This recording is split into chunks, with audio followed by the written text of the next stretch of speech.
Hello and welcome to today's webinar on art history. My name is Kirsten Lee and I'm excited to talk to you about being an art history major at a university, the possible career paths that you can take as an art history major, and in general why it's important to study art history.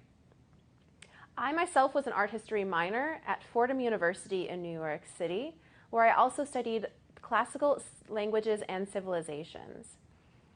I found myself interested in art history by looking at the ancient world in terms of the material context.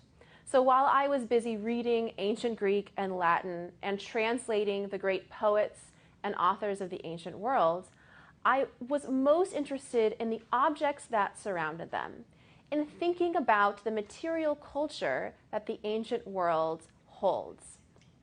Since I was already in New York City, I found myself going to the Metropolitan Museum of Art and walking through the ancient Greek and Roman galleries and trying to recreate the worlds that these objects presented.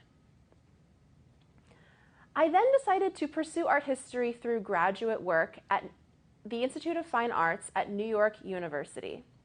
I decided to attend this program because it presented a very traditional and theoretical focus to the study of art history. This meant that I was able to approach scholars in the field and really dig deep as to what art history meant and how objects can tell the stories of different peoples, different cultures, and different time periods. In graduate school, you're expected to focus on a specific area in art history. I focused on ancient Greece and Rome, but many of the other geographic and chronological areas are open to study in graduate work. The wonderful thing about going to graduate school for art history is having the opportunity to sit down with leading scholars in the field and really think about the theoretical implications of their work and read the kind of current scholarship surrounding different objects that you're already studying. In the seminar context, you not only get to have these upper-level discussions, but you can also have the opportunity to workshop your own scholarly work, to participate in the scholarly conversations surrounding art history. It was also at the Institute of Fine Arts that I was able to go on several different archaeological excavations during my graduate work. I started in Selinunte in Sicily, which is an ancient Greek site on the west coast of Sicily. My work there focused on the different phases of temple construction in the major urban sanctuary on the Acropolis. We were digging small trenches around various temples from different eras to try to figure out which temple was built first and find the material culture related to the earliest sacred sites, the earliest sacred work and religion on the site. We were a small team interested in uncovering this phasing and finding the material culture associated with sanctuaries in the ancient Greek world.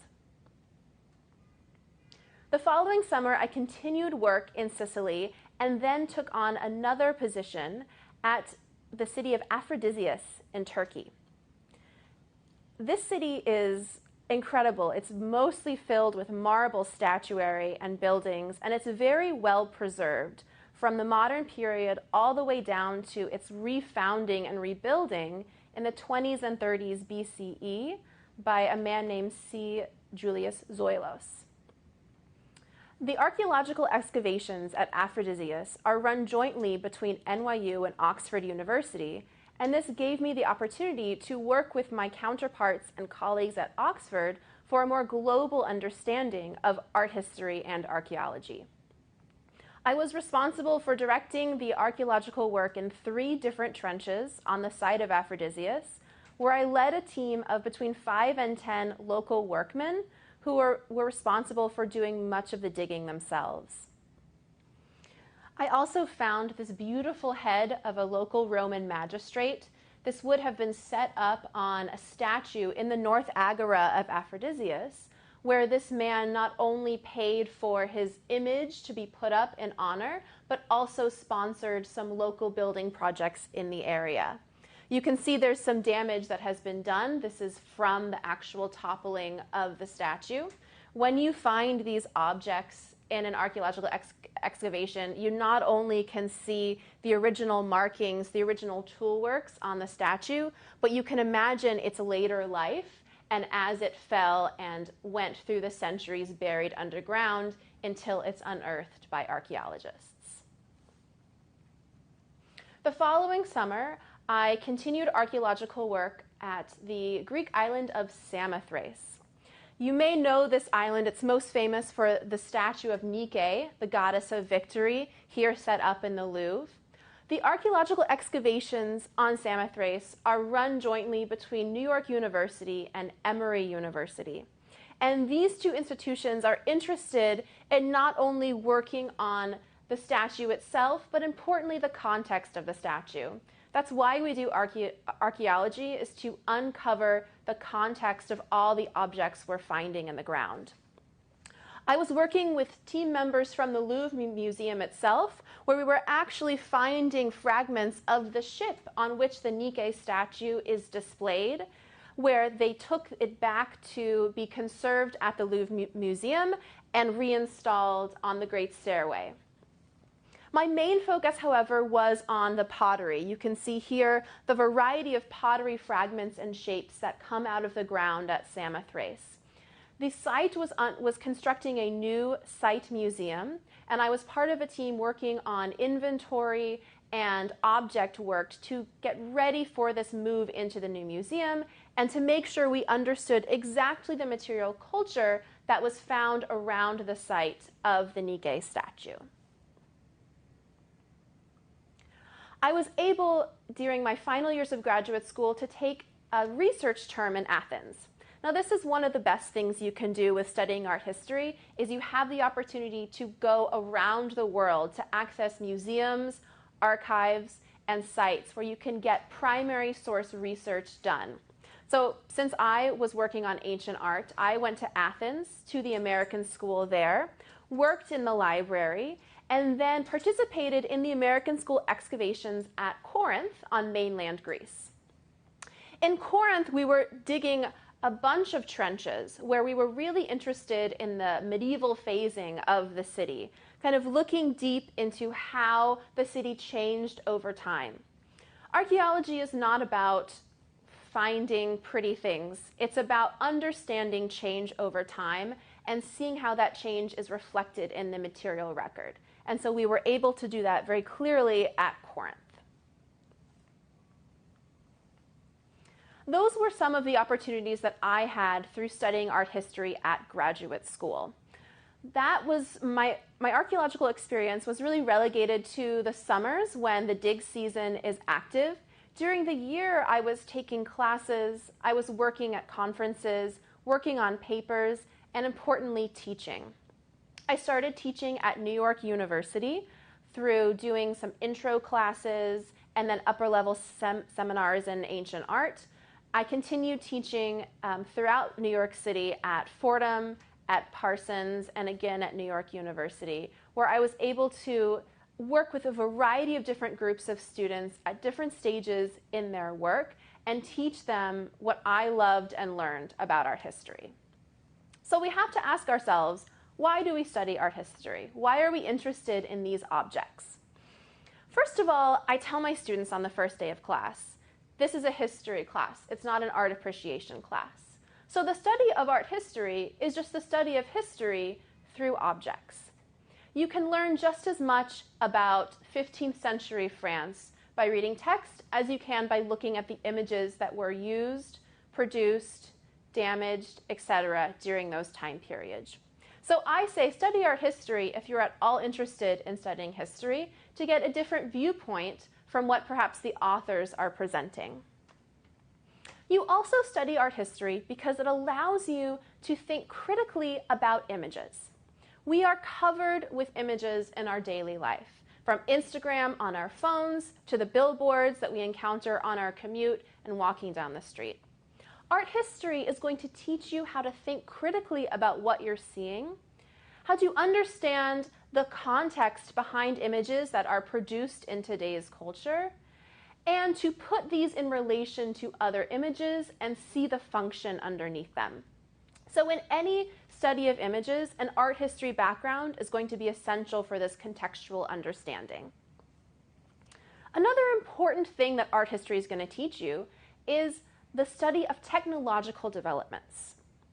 We may be so used to using technology in our life that it's hard for us to think back about these slow developments that kind of built up into what culminates in the Industrial Revolution. But the study of the printing press, for example, will happen most clearly in an art history class, where you'll not only see the objects that were printed on such a piece of technology, but you'll understand the mechanics behind the printing press, what led up to the printing press, and how artists and editors use this new technology for a specific function in its contemporary context. You'll finally understand how to critique images in this context. So you'll be walking through a museum and you'll see paintings from 16th century France. And while you can appreciate them visually, you can talk about color and style and composition, what art history is really going to teach you is how those paintings teach us about 16th century France. What specific details the artist included to represent the world around them, their ideas, their historical context, their social underpinnings, etc. So let's think about what you can expect by being an art history major at an undergraduate institution in the United States. Your courses will usually begin on the introductory level. You can expect to take at least one, if not 2 semesters of an Intro Western Art course. This will look at art production from the prehistoric period, the cave paintings, all the way through the contemporary world, the kind of 80s, 90s, and today in the art global market. After you finish these introductory courses, you'll have what we call distribution requirements. Many art history programs kind of break up the long span of art history into more manageable chunks. So you may focus on the ancient world, as I did. You may focus on the Renaissance, the medieval world, the 18th and 19th century, or the contemporary world. Once you choose these areas, you'll have to take different classes in each area. So you can't be an art history major just taking Renaissance classes. You'll have to look at all the different areas before you focus on your final point of interest. That is your area of concentration. So after taking these distribution requirements, you may think, you know what, Baroque art is really where I find my most interesting questions are being asked. Once you make this area of concentration known to your advisor, you'll then take upper-level seminars that focus specifically on this area. So you'll be moving beyond the general introduction, you'll be moving beyond the distribution focus, and really get into the critical and theoretical art history scholarship that surrounds the areas. This is what allows you to converse with leading scholars in the field and to think about art history from a more critical standpoint. Most art history majors are also required to produce a thesis at the end of their program. The thesis will be directed by your advisor and will probably highlight your area of concentration and the interests that you have developed so far in your art history program. Often this thesis either looks at one object and considers it from various standpoints, or looks at one idea and brings in different objects as examples of this idea. For example, you may want to write a thesis on the Ghent Altarpiece, and your subject would be the Ghent Altarpiece, and you can think about all the different approaches and interpretations of this masterpiece. Or your thesis may be on religious imagery in altarpieces and flowers in the Christian world. And the Ghent Altarpiece will be one example of that, but you'll also bring in the Marode triptych and other contemporary pieces that share these qualities with the Ghent Altarpiece. The specifics of the thesis, length, style, subject matter, etc., will be set by your advisor and by the department in which you're taking courses. When you think about choosing an art history program, think about the wider range of courses that is offered in the course catalog. While you may go into art history knowing that you're going to be a photography person, for example, because you will be required to take distribution requirements, look at what else they offer outside of the world of photography and think how interested you might be in those courses. That's going to give you a good idea about the quality of courses, the quality of teaching from different art history programs. If you decide not to pursue art history as a major, I highly recommend thinking about it as a possible minor or secondary mode of study in your undergraduate work. As I said, art history is really the study of history. So the work that you do as an art history student can only inform and assist several other areas of studies that you may want to pursue. For example, visual arts and design students are often required to take art history courses. This is because while they may be working in fashion, in film, in ceramics, and drawing, they'll need to understand the long history that led up to the work that they're doing today. It will be difficult for you to work in a painting class not having studied Picasso, not having studied Van Eyck, not having learned the long history of painting technique and method that leads us into the work today. You will need to understand your influences, and much of this understanding will come from the art history program. If you're interested in history, art history will be a great secondary source for you to understand the grand historical changes that you're already reading and learning about in your history classes. We are not just text-based peoples. We also make objects, we work with objects, we present objects for a variety of different functions. And a history major will want to consider the material culture of any historical period that she or he is studying. An anthropology major will also be very well suited to an art history minor. The anthropologists are looking at cultures different from their own, from a different historical framework, and understanding the art production and, importantly, the function of artifact in those cultures will help to inform your larger ethnographic work. On the business side of things, both an economics and a management course of study could also benefit from art history as a minor. In terms of economics, the art market is a really interesting subset of an art history program that is going to drive a lot of considerations about what art is worth in today's culture. That question may be most interesting to an economics major, thinking about how the value of art may reflect the value of other objects, other moments, other peoples in our contemporary culture. In terms of management, many art history institutions, many museums and galleries have managers at different levels, and this may be important to have a business background to get into that higher level museum world. Finally, a philosophy major, I think, would greatly benefit from an art history program as well. If you're thinking about the history of ideas, intellectual developments from antiquity to the present, and particularly the history and thought about aesthetics, the study of what art looks like and our perceptions of beauty, art history will not only provide examples for your work that you do, but also reflect those Enlightenment ideas or theories of aesthetics that you're already learning in the visual art world and may help understand and unpack those dense philosophical texts that you're already reading. As an art history student, you have a variety of career options open to you. First and foremost, I like to push being a teacher. That's the path I took, and I've been happy with it every day since.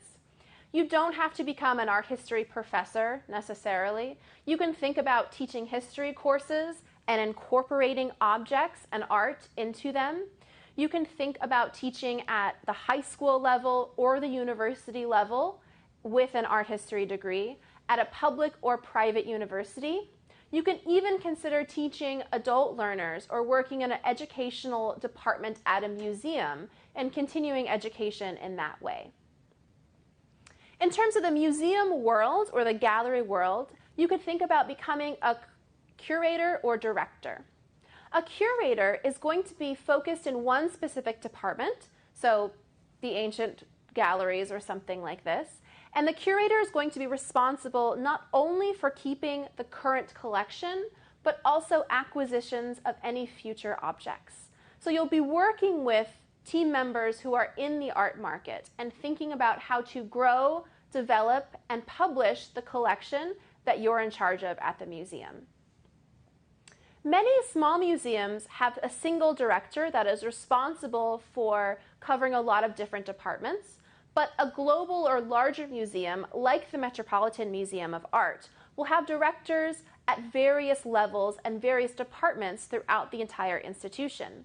So while there is one grand director, you could also consider becoming a director of the education department, director of marketing, director of IT, director of libraries, etc.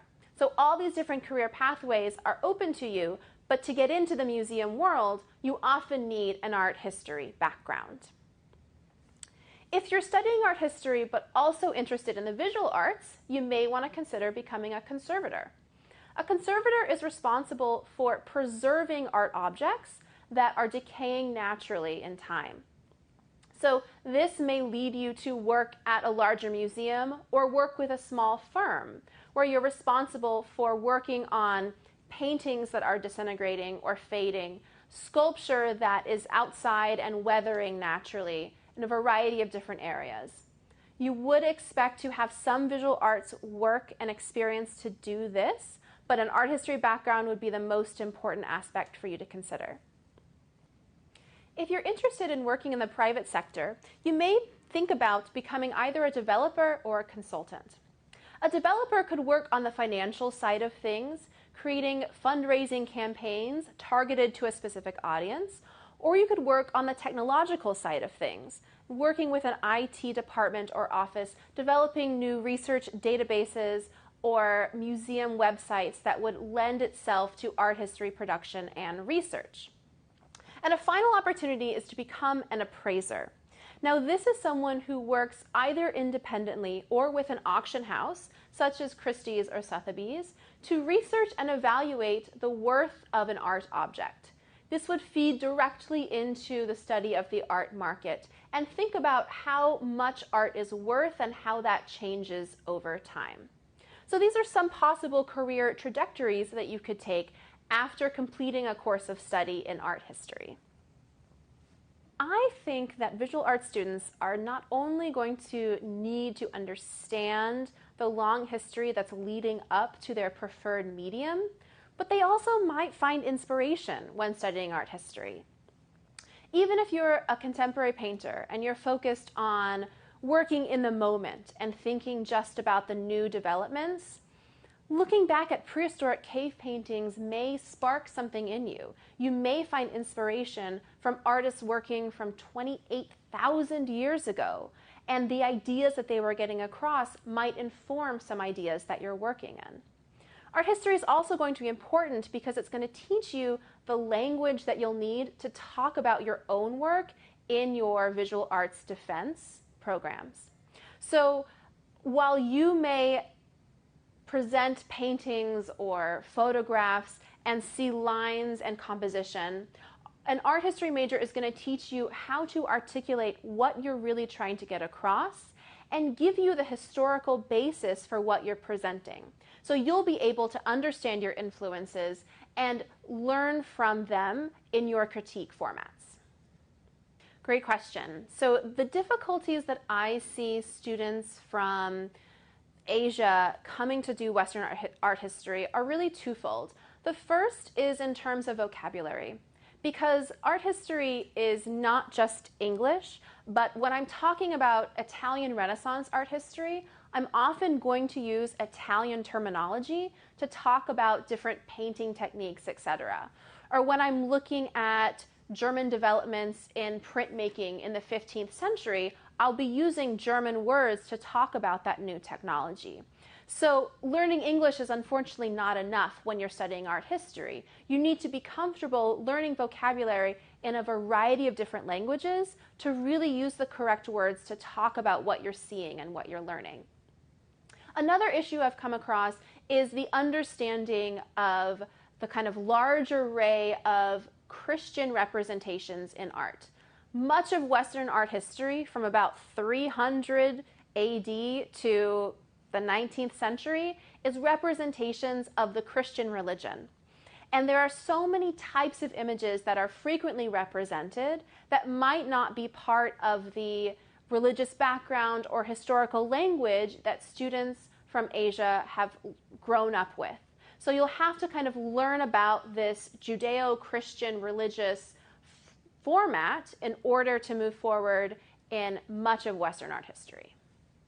Right, yes, so I have taught at 3 different universities in New York, and 2 of them, Fordham and NYU, are much larger universities that have a kind of art history program that is interesting in providing a more global and comprehensive experience of art history.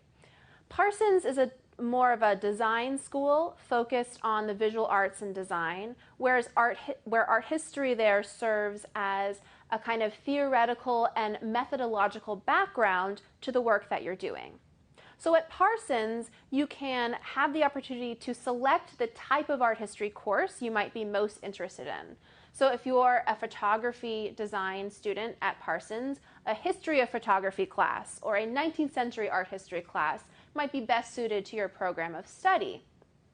Whereas at NYU and Fordham, you'll be required to start with a general introduction to Western art history and then work on different distribution areas to build up your major in kind of a pyramid format. So you'll start broadly and then narrow down as you get to the higher levels in your degree program. Absolutely. So as a beginner, I think the best way to get excited, importantly, about art history is to go to a museum. So if you have the opportunity to visit a museum, do it as soon as you can. If you come to New York, go to the Metropolitan Museum of Art, wander around, and start to get used to looking at images in person.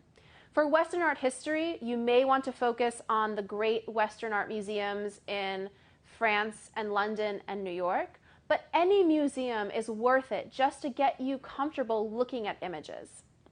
Museum websites are also, they provide a wealth of information that will help you get used to working with Western art history. The Metropolitan Museum of Art has a timeline of art history that includes informative essays and objects from their own museum collection with information about these objects. So what that resource does is it actually puts those objects in its historical, social, cultural context and teaches you about them through the lens of the museum collection. You can use this resource to prepare you not only for studying art history, but prepare you for looking at objects in person and thinking critically about what you're seeing. I want to thank you for listening to today's webinar. Again, my name is Kirsten Lee, and feel free to reach out at any point with questions about art history and about what an art history major might look like for your life.